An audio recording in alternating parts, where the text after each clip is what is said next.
বনাম ফুলকবি, বিলাহী, আলু তৰকাৰী এনেকৈয়ে বনাম। আপোনালোকে ভিডিঅ'টো একেবাৰে শেষলৈকে চাই যাব। চাওকচোন, কেৰাহীত তেল গৰম হৈ গৈছে। এতিয়া মই এপিচ এপিচকৈ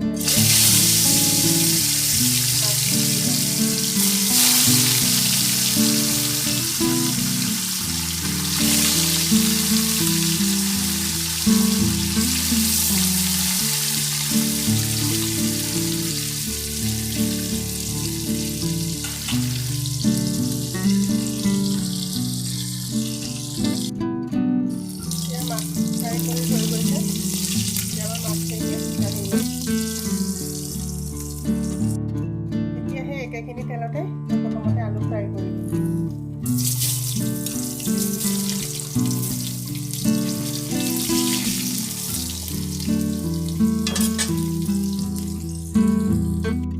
এতিয়া আলু ফ্ৰাই হৈ গ'ল।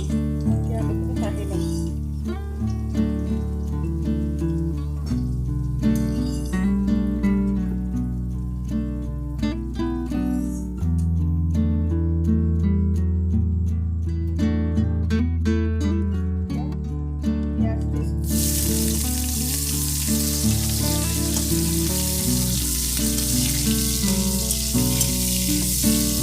তেলতে বনাই আছোঁ মই, বেলেগে তেল ব্যৱহাৰ কৰা নাই। মাছৰ তেলতে তৰকাৰীখন বনালে সোৱাদ হয় খাবলৈ।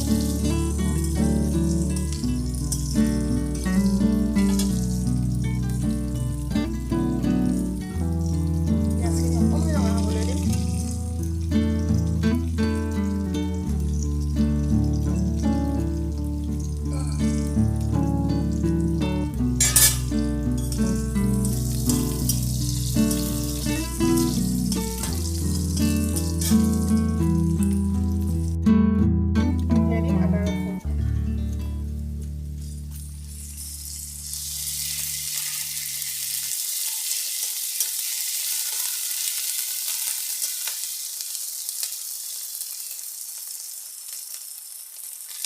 জলকীয়া, তেজপাত,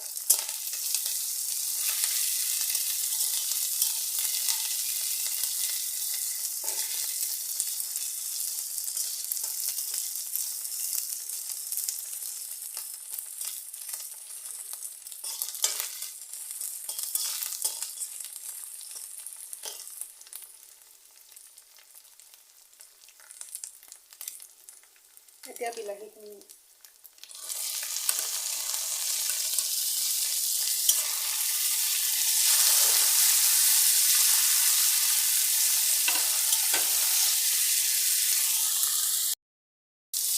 বিলাহীখিনি সিজিছে ধুনীয়াকৈ। এতিয়া মই ফুলকবি দি দিম।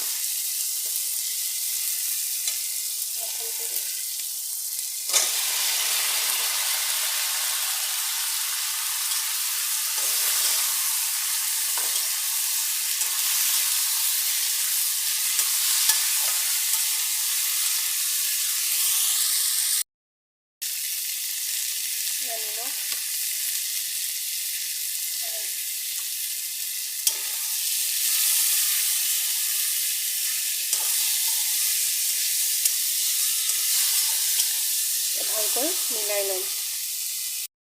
এতিয়া ফ্ৰাই কৰি থোৱা আলুটো এপিচ দি দিম।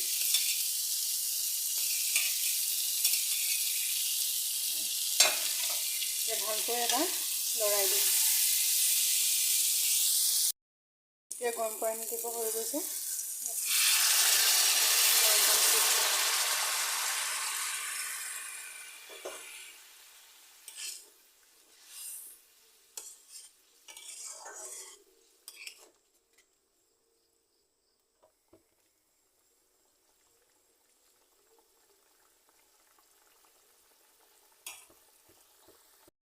চাওক ধুনীয়াকৈ উতল আহিছে।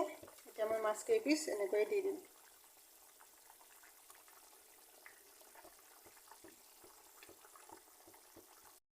এতিয়া এনেকৈ অকণ দি ৰান্ধিম।